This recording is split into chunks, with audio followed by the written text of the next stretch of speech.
Yoi fams, pagi-pagi Joriji di sini mau nemenin kamu nih di Ragam Indonesia. Asik.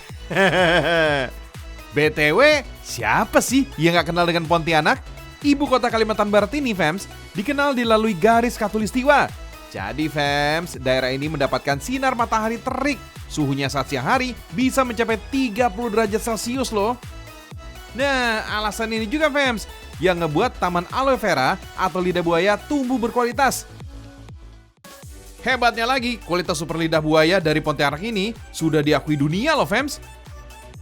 Minuman dari lidah buaya disukai di berbagai negara maju. Mantap, Indonesia mendunia.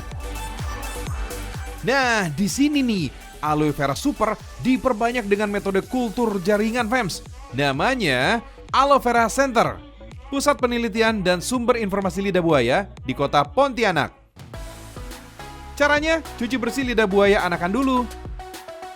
Lanjut, potong bagian atas lidah buaya sampai membentuk piramida fams. Agar benar-benar bersih, cuci kembali dengan sabun selama 30 menit. Lanjut, rendam lidah buaya ke dalam larutan khusus untuk menghambat tumbuhnya jamur dan bakteri. Tinggal digoyang-goyang deh, agar semua bagian terendam sempurna fams. Fams, lidah buaya yang sudah steril dan bersih inilah yang diperbanyak. Caranya, ditanam dalam media agar-agar. Terakhir, botol berisi lidah buaya disimpan dalam ruangan bersuhu 18 derajat Celcius. Setelah usia 6-8 minggu, lidah buaya mulai tumbuh fams. Nah, lidah buaya hasil perbanyakan dengan kultur jaringan udah bisa ditanam di lahan pertanian. Anyway, sebagian besar lahan pertanian di Pontianak adalah tanah gambut fams. Tanah ini terbentuk dari kumpulan tumbuhan yang membusuk. Kandungan organik yang tinggi membuat lidah buaya yang ditanam tumbuh subur dan ukurannya lebih besar. Menanam lidah buaya gak sulit kok fams. Cukup tancapkan batang lidah buaya pada lahan aja. Oh iya fams, lahan seluas 3 hektar ini ditanami lidah buaya jenis Chinensis yang berukuran besar. Beratnya mencapai 1,5 kg per pelepah dengan panjang lebih dari 50 cm. Wah, besar banget ya. Oh ya fams, tanah gambut juga punya kemampuan menyimpan air, jadi nggak perlu sering disiram. Cahaya matahari di Pontianak yang lebih panas bikin lidah buaya tumbuh dengan ukuran besar dan subur. Kualitas lidah buaya super ini gak hanya bikin petani untung, lidah buaya juga memberi nilai ekonomi lebih untuk masyarakat sekitar. Masyarakat bisa menambah penghasilan dengan menjual pelepah daun lidah buaya fams. Harganya Rp4.000 per kilogram. Wah, yoi gak tuh?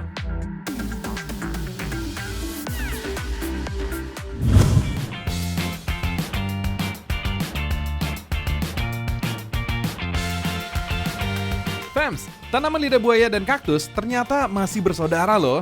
Kedua tanaman ini memiliki kemampuan menyimpan air di dalam tubuhnya sebagai cadangan pangan. Jaringan spons di dalam batang daun lidah buaya menjadi tempat penyimpanannya fams. Maklum deh, habitat asli tanaman lidah buaya emang berasal dari kawasan beriklim kering. Tapi fams, tanaman lidah buaya ternyata bisa juga loh dibudidaya dengan memanfaatkan lahan perkarangan rumah. Udah sejak tahun 2014 lalu, warga di desa Katongan, kecamatan Ngelipar, Kabupaten Gunung Kidul, Jogja, berhasil membudidayakan lidah buaya berkualitas super. Kalau di total nih fams, di sini ada sekitar 10.000 lebih tanaman lidah buaya yang siap untuk dipanen. Dari mulai bibit hingga siap panen, tanaman lidah buaya butuh waktu sekitar 1 tahun aja. Punya masa produktif yang sangat panjang. Di sini fams, hampir setiap minggu tanaman lidah buaya bisa dipanen.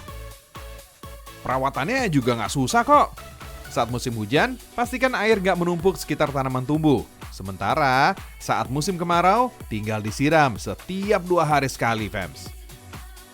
Secara garis besar memang lidah buaya itu mempunyai banyak jenis, bahkan sampai ratusan.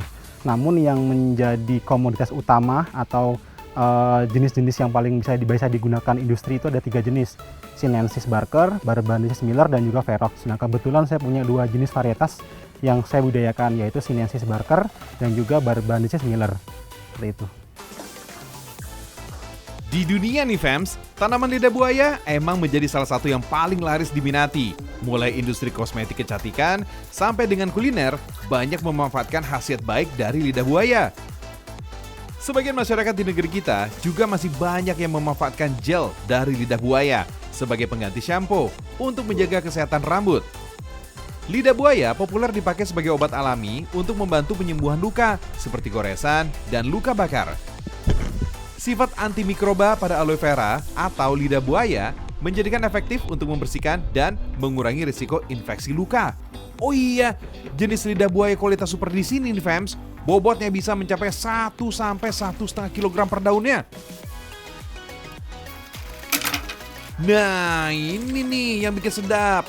Pemanfaatan utama lidah buaya di sini nih fams, diracik jadi aneka hidangan nikmat. Salah satunya nata de aloe vera ini nih.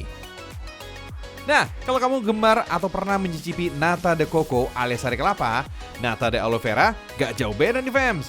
Minuman sehat menyegarkan ini cocok banget deh, bikin adem suasana saat hari sedang panas-panasnya. Tekstur kenyal daging lidah buaya ciptakan kombinasi rasa sempurna dengan sirup bercita rasa buah segar. Mantap lah pastinya. Oh iya fams, terbuat dari daging daun lidah buaya yang lembut, kenyal, dan berkhasiat. Nata de aloe vera emang juara banget. Cara membuatnya juga cukup mudah kok, gak serumit seperti membuat sari kelapa. Di sini fams, pemanfaatan lidah buaya menjadi minuman segar udah berjalan seiring dengan rintisan budidaya lidah buaya di sini di tahun 2014 lalu. Minuman nikmat dan sehat ini fams udah terjual ke banyak daerah Nusantara dan tersedia di beberapa toko oleh-oleh yang ada di Yogyakarta.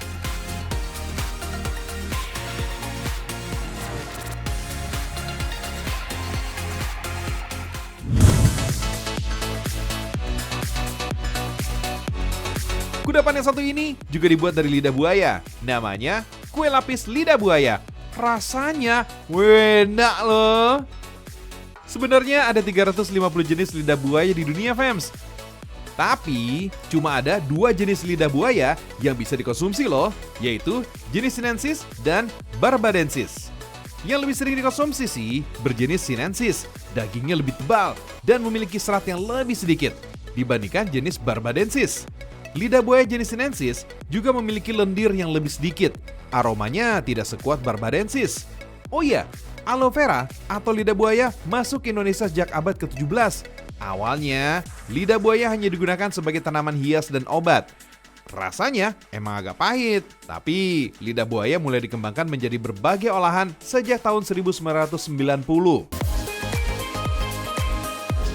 Untuk menghilangkan rasa pahit, lidah buaya cukup dicuci dengan air garam fams. Dengan cara ini juga bisa menambah rasa dan menghilangkan lendirnya. Adonan kue lapis ini sederhana kok. Ada santan, tepung beras, dan tepung kanji. Bukan kue lapis namanya, kalau nggak warna-warni ya. Tinggal tuang ke dalam loyang aja deh. Lalu panggang selama 20 menit fams. Wait, belum selesai nih. Bikin lapis legit ini harus ekstra sabar. Adonan yang udah setengah matang ini harus ditambahkan adonan warna lain. Lakukan secara berulang untuk mendapatkan warna-warni yang diinginkan. Selain aman dikonsumsi, lidah buaya ini juga bagus untuk kecantikan. Soalnya, lidah buaya mengandung flavonoid untuk peremajaan kulit. Wow! Gak cuma itu fams, ada juga nih daun lidah buaya yang disulap jadi jelly warna-warni. Untuk membuat jelly, blender dulu nih lidah buayanya. Gel lidah buaya ini mengandung 75 nutrisi yang diperlukan oleh tubuh loh fams. Mantap nggak tuh? Untuk membuat jelly, lidah buaya bakal direbus bersama gula pasir dan tepung rumput laut. Sama aja kok kayak bikin jelly pada umumnya. Karena mau dibikin warna-warni, jangan lupa ya, tambahin pewarna makanan sesuai selera fams. Sekarang bikinnya warna cerah, original, sama hijau daun. Sesaat setelah dingin dan padat, cetak bulat-bulat kayak gini deh. Nah, karena jelinya masih agak lembek, harus dijemur dulu nih sampai kering dan kaku fams. Sedap! Fams, harga minyak goreng, waduh masalahnya ini nggak kelar-kelar sampai sekarang, waduh. Ya, dari harganya naik, turun, langka, ya kan? Wah, ampun deh. By the way, ibu-ibu, masih ingat nggak waktu ngantri minyak goreng dari subuh? Wih, ampun. Nggak kebayang lagi deh, jangan sampai ya. Nah, sekarang ada lagi nih, cuma harganya melejit. Aduh, kok gitu sih? Ya jangan gitulah. Ya rakyat udah banyak yang susah nih. Masa mau dibikin tambah ribet lagi sih? Mumet ini, pala mumet. Aduh.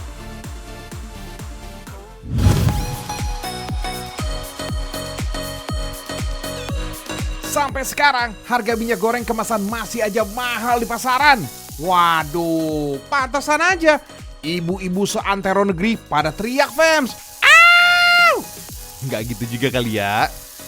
Meski sempat turun sebentar, harga minyak goreng kemasan kini bisa mencapai Rp50.000 lebih per 2 liter. Harga ini udah berlangsung cukup lama loh, fams. Sabar ya, Bu. Kabarnya nih, kenaikan harga minyak goreng disebabkan naiknya harga minyak nabati dunia, menurunkan produksi CPO, terhambatnya proses distribusi, sampai meningkatnya bahan bakar energi. Waduh!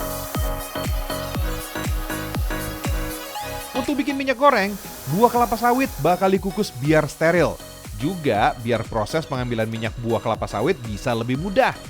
Kalau udah steril, lanjut masuk ke proses pemisahan, fams. Dari seluruh bagian bonggol buah kelapa sawit ini, hanya buahnya aja nih yang diambil. So, perlu dipisahkan dari janjangnya dulu ya. Buah sawit yang sudah terpisah kemudian masuk ke mesin digester. Di mesin ini terdapat pisau untuk mencincang bagian daging buah agar mudah terlepas dari biji di dalamnya. Setelah terlepas, baru deh daging buah dipres untuk diperas kandungan minyaknya. Ini nih yang dinamakan minyak sawit mentah atau CPO, Crude Palm Oil. Lalu proses klarifikasi, fams, yaitu pemurnian atau penjernihan minyak sawit mentah untuk ngilangin lumpur. Kalau udah melalui proses klarifikasi, minyak sawit mentah atau CPO disimpan di dalam tangki penyimpanan. Untuk jadi minyak goreng, CPO masih harus diproses lagi. Caranya disuling hingga menghasilkan 2 fraksi, yaitu fraksi padat dan fraksi cair. Proses ini lumayan lama loh, bisa makan waktu hingga belasan jam. Pokoknya makin lama proses fraksinasi, semakin bagus juga nih kualitas minyak yang dihasilkan. Setelah selesai difraksinasi, minyak goreng didiamkan hingga mencapai suhu ruang. Nah, minyak goreng siap dikemas dan digunakan di dapur. Lumayan panjang ya prosesnya ya.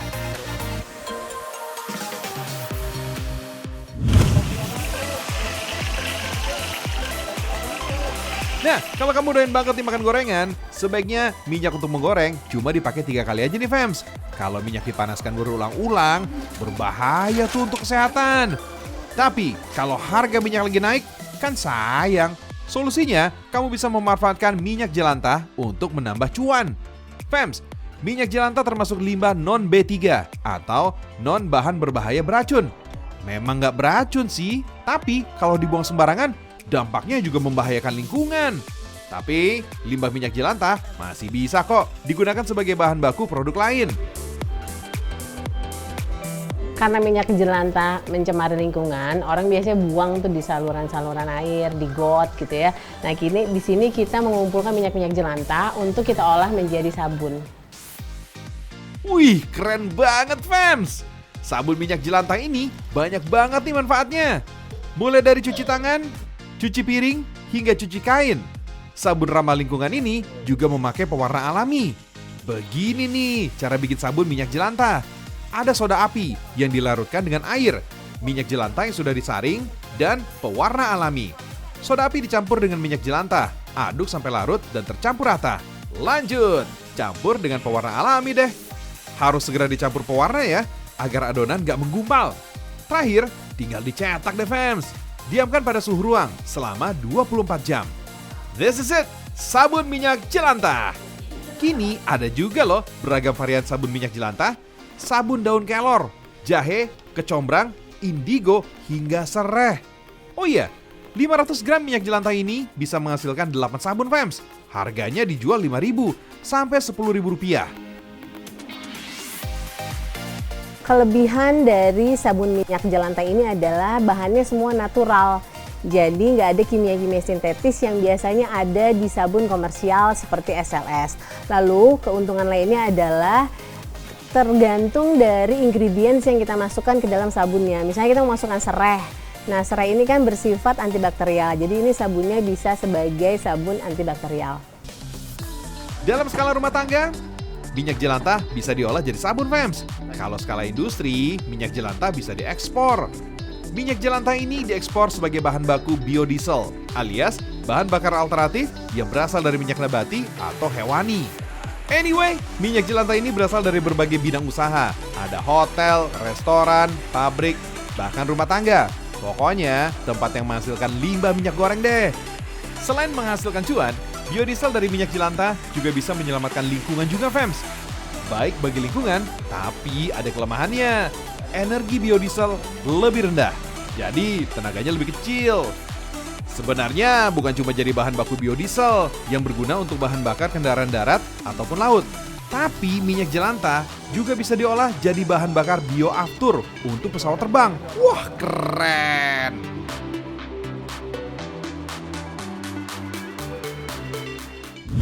Oh iya, fams, waktu minyak kelapa sawit lagi langka-langkanya, nih orang-orang banyak yang beralih ke minyak kelapa nih, ya. Itu sebagai alternatif yang oke. Dan juga minyak kelapa itu lebih sehat, fams, ya. Walaupun harganya lebih mahal, ya seenggaknya nggak apa-apa lah. Cuma sekarang minyak kelapa dan minyak kelapa sawit beti harganya. Bukan itu artinya ya. Maksudnya beti itu beda tipis. Nah, ya tapi nggak apa-apa lah sekali-sekali pakai minyak kelapa. Yoi nggak?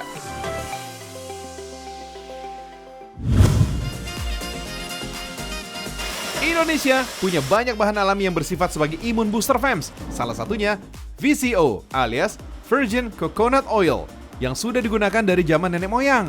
Minyak kelapa murni dari buah kelapa segar ini mengandung asam lemak lauric acid yang bersifat sebagai imun booster. Menurut penelitian, VCO juga terbukti efektif sebagai antivirus, fams. Untuk mendapatkan manfaatnya, pastikan hanya mengkonsumsi minyak kelapa murni berkualitas. Jangan sampai ketukar sama minyak kelapa biasa. Fams, kita lihat yuk pabriknya yang berlokasi di Kota Malang, Jawa Timur. Wah, kelapanya banyak banget, fams. Kelapa-kelapa ini didatangkan dari Pulau Bali. Soalnya, kelapa dari Bali ini punya kandungan minyak yang lebih banyak. Kelapa yang diolah menjadi minyak murni harus diparut dulu, fams. Pakai mesin parut khusus. Biar cepat. Kalau satu-satu sih, wah, kelarnya bisa bulan depan. Setiap hari mesin ini bisa memarut sampai ratusan kilo kelapa loh. Gak pernah capek ya. Parutan kelapa ini akan diperas untuk diambil santannya. Merasnya pakai mesin juga tuh. Canggih kan? Santan ini harus langsung disaring biar ampasnya kepisah. Butuh 9 kali pemerasan nih untuk bisa mendapatkan santan sampai tetes terakhir. Santan-santan segar harus dimasukkan ke mesin pendingin ini nih. Tujuannya untuk menjaga suhu santan biar tetap segar dan gak menggumpal. Suhu mesin pendingin ini maksimal sampai 10 derajat Celcius. Soalnya pada suhu itu kandungan minyak dan air pada santan akan lebih mudah dipisahkan. Kan yang mau kita ambil minyaknya aja, fams. Kalau yang ini adalah proses pemanasannya. Biar gumpalan minyaknya tadi mencair lagi. Cukup dipanaskan sampai 35 derajat Celcius selama kurang lebih 30 menit. Inilah yang disebut dengan minyak kelapa. Tapi yang mau kita buat ini kan minyak kelapa murni, jadi masih ada proses pemurniannya lagi. Caranya dengan menggunakan mesin putar ini nih, namanya mesin sentrifugal. Dengan diputar cepat pakai mesin ini, minyak murni akan terpisah dari kotorannya, fams. Proses pemurnian ini berlangsung selama 1 jam. Di dalam tabung-tabung ini bakal terlihat nih 3 endapan. Yang paling bawah itu air, bagian tengahnya blondo, dan yang paling atas adalah minyak kelapa murni. Nah, buat ngambil minyak murni yang di atas itu, tinggal disaring deh. Gampang kan? Minyak kelapa ini masih harus divakum dulu ya, buat menghilangkan air yang masih tercampur. Sedot air sampai minyaknya benar-benar murni. Kalau masih ada airnya, nanti minyaknya jadi gampang basi atau tengik. Oke deh, ini dia nih, minyak kelapa murni yang sudah siap untuk diminum. Berdasarkan penelitian, 50% asam lemak pada minyak kelapa ini adalah asam laurat, yaitu jenis asam lemak baik yang berkhasiat melawan virus, bakteri, dan juga sel kanker pada tubuh manusia. Makanya, sekarang ini penggunaan minyak kelapa sudah jadi tren di seluruh dunia, fams. Karena minyak ini paling aman untuk jantung. Bahkan dianggap sebagai minyak paling sehat di muka bumi. Mantap nggak tuh? Anyway, Belanja di era modern ini, wah kamu nggak perlu repot bawa uang cash segala nih untuk transaksi pembayaran. Caranya, download Alobank dan upgrade ke Alo Prime untuk mendapatkan manfaat lebihnya. Aplikasi ini juga bisa buat beli pulsa atau transfer dana juga loh Fems. Kalau mau transaksi, tinggal scan barcode-nya. Beres deh. Emang sesimpel itu sih Fems.